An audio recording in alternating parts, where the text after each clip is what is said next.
Hello everyone. 54th council meeting में एक government ने एक रिलीफ दिया था आईटीसी के रिलेटेड, जिसमें अगर आपका पास्ट जो भी आपके ईयर्स के आपका आईटीसी जो है जो आपने क्लेम नहीं किया है और जिसके अगेंस्ट में आपको डिमांड आई है, अगर आपको क्लेम करना है और उसको सॉर्ट आउट करना है तो गवर्नमेंट ने एक न्यू फॉर्म इंट्रोड्यूस किया है जीएसटी के पोर्टल में। तो चलो हम देखते हैं कि वो न्यू फॉर्म कैसा है और उसको कैसे फिल करेंगे। जैसे कि 16/4 की जो टाइम लिमिट है उसमें हर फाइनेंशियल ईयर में अगर आपको कोई भी ईयर का आईटीसी क्लेम करना रहेगा तो 30 नवंबर से पहले आप उसका आईटीसी क्लेम कर सकते हैं। और उसके बाद हम लोग नहीं कर पाएंगे। लेकिन जो 54th काउंसिल मीटिंग हुई थी, जहाँ पे गवर्नमेंट ने एक रिलीफ दिया था कि जो भी पास्ट ईयर्स है तो पास्ट ईयर्स के अगर आपको कोई भी आईटीसी वगैरह क्लेम करने हैं तो आप उसका अभी वो क्लेम कर पाएंगे।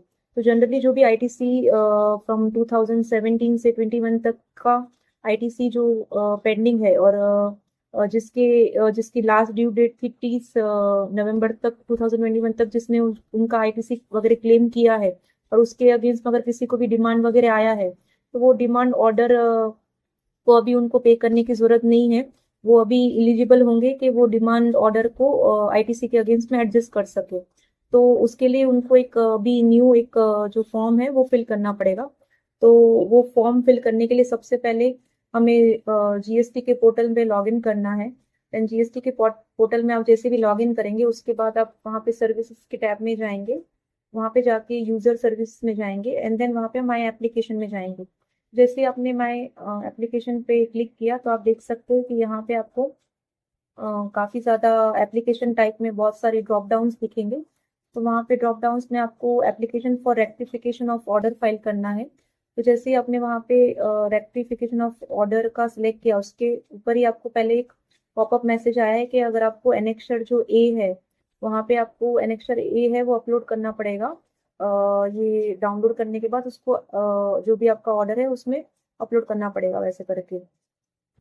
तो उसमें आपका डाउनलोड कीजिए आप वो एनेक्सचर ए एंड देन उसको application for rectification of order में उसको आपको ऑर्डर नंबर वगैरह डालना पड़ेगा। एंड देन जो भी आपका ग्राउंड है रेक्टिफिकेशन का वो फिल करना पड़ेगा। तो आपका जो भी ऑर्डर नंबर है तो आपने जैसे ही application for rectification of order पे क्लिक किया तो वहाँ पे आपको वहाँ पे ऑर्डर वगैरह जो भी ऑर्डर है ऑर्डर का डेट है वो आपको वहाँ पे स्पेसिफाई करना पड़ेगा एंड कौन से टैक्स पीरियड के लिए वो ऑर्डर आया था। फिर आपको जो ग्राउंड फॉर रेक्टिफिकेशन है उसका भी रीजन वगैरह देना पड़ेगा। एंड देन वहाँ पे अटैचमेंट का भी एक ऑप्शन है तो आप वहाँ पे अटैचमेंट्स भी डाल सकते हैं। एंड देन आफ्टर सब कुछ फिल करने के बाद आपको वहाँ पे एक वेरिफिकेशन का टैब आता है। वेरिफिकेशन पे आपको क्लिक करना है। देन ऑथराइज सिग्नेटरी का नेम डेट्स वगैरह डाल के आपको एक बार अपना जो ऑर्डर है वो प्रीव्यू कर लेना है एंड देन फाइल करना है। वहाँ पे आप ऑर्डर नंबर में जाके आप अपना जो भी ऑर्डर नंबर है जो भी आपको ऑर्डर्स वगैरह आए हैं प्रीवियस ईयर के रिलेटेड, तो आपको वहाँ पे अपना ऑर्डर नंबर वगैरह प्रॉपरली सिलेक्ट करना है। देन वहाँ पे उनके based on the order number रहेगा आपको वहाँ पे ऑर्डर डेट आएगी और टैक्स पीरियड आएगी। तो ये सब चूज करने के बाद आपको जो ग्राउंड फॉर रेक्टिफिकेशन रहेगा वो भी रीजंस वगैरह भी वहाँ पे मेंशन करना पड़ेगा। और देन एनेक्सर जो चूज फाइल करके आपको अपलोड करना पड़ेगा एनेक्सर ए। जैसे आपने वहाँ पे अपलोड किया सब कुछ वेरीफाई किया तो प्रॉपरली वो एक वेरिफिकेशन आप एक बार चेक कर लीजिए। इन वेरीफाई जैसे ही करने के बाद आपका जो ये ऑर्डर है वो कंप्लीट हो जाएगा और आपका जो प्रोसेस है वो कंप्लीट हो जाएगा। तो इसी वजह से अगर आपको भी कुछ आईटीसी रिलेटेड ये फॉर्म फिल करना है या हमारी और कोई सर्विस अवेल करनी है तो आप हमारे फॉर्म एनएसटेक्स कंसल्टेंसी को कांटेक्ट कर सकते हो। Thank you.